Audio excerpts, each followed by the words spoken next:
Recently, we visited the Mummies of the World exhibition at the California Science Center in Los Angeles.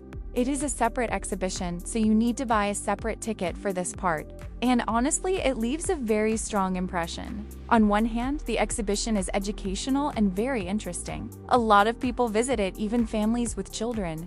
It does not feel like a horror attraction or something made to scare people. Everything looks calm and museum-like. But in reality, it is a very heavy experience. Because at some point you realize that these are not just exhibits. These are real human bodies. People who once lived, breathed, loved, suffered, and died. That is probably what makes the strongest impression.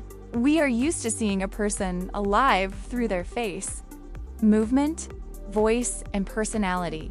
But here you come face to face with another side of life. What remains after death?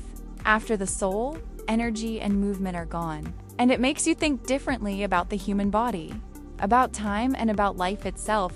What impressed me most was that some of the mummies still preserved details that seem almost impossible: facial features, hair, skin, and even traces of tattoos. And suddenly you realize that people who lived many centuries ago were not so different from us. They also had their appearance, their habits, and their stories. For me, this exhibition is not scary in the usual sense. It does not try to frighten you, but it is frightening in its essence because it shows the truth. Not a picture, not a movie, but the real reality of the human body and time.